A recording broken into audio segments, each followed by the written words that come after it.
La révolution industrielle permit à Saint-Étienne de passer d'une ville de production de soie à une ville de charbon et d'acier.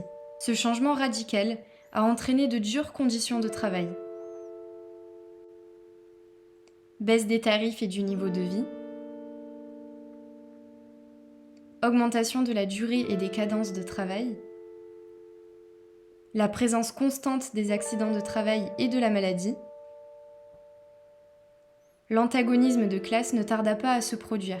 Ainsi, en 1831, eurent lieu les premières grèves. La grève du brûlé fut celle qui marqua le plus la mémoire du mouvement minier.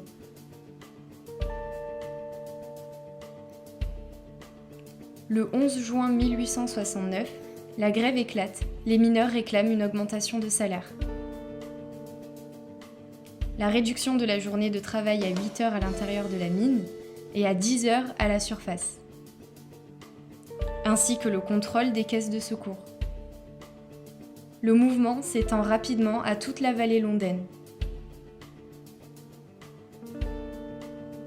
La situation est tendue.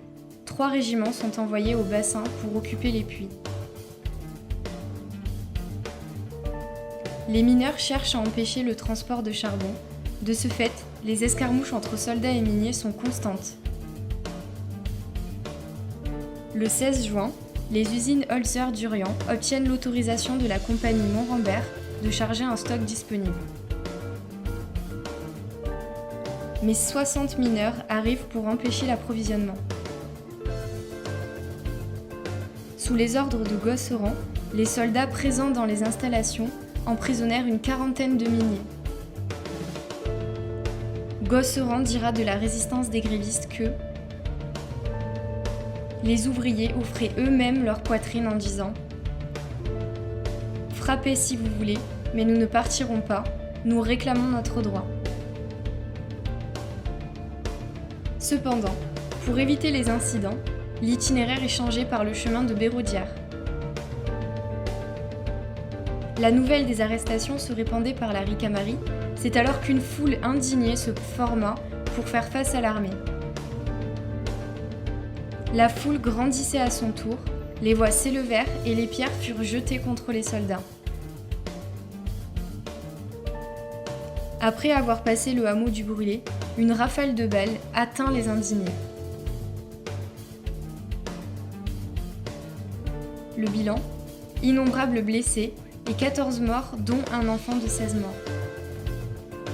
Ces événements ont ébranlé la société française. Germinal, écrit par Zola, s'en inspire et décrit une femme qui s'appelle Brûlé, fondamentale dans la fusillade du roman.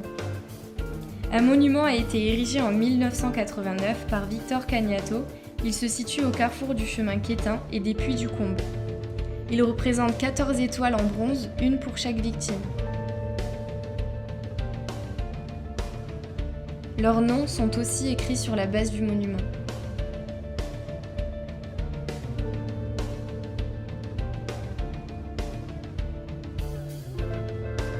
Sur le sol se trouve un bébé. Il n'est pas mort, il se repose. Son rêve représente l'espoir dans l'avenir. Soldats, quand vous frappez l'ennemi de la France, dans un loyal combat, vous êtes des héros. Mais quand vous massacrez vos frères sans défense, vous n'êtes plus soldats, vous êtes des bourreaux. Les personnages issus de cette expérience ont également laissé leur empreinte dans la mémoire minière,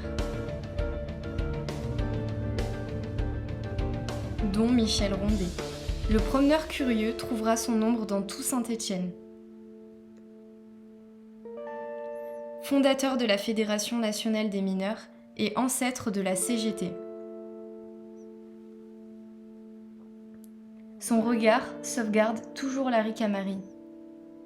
Le monument a été inauguré en 1913, mais il sera installé devant la mairie que 20 ans après à cause de la polémique. Cette fusillade constitue les mémoires de la Loire, début des rêves et d'institutions de la lutte ouvrière.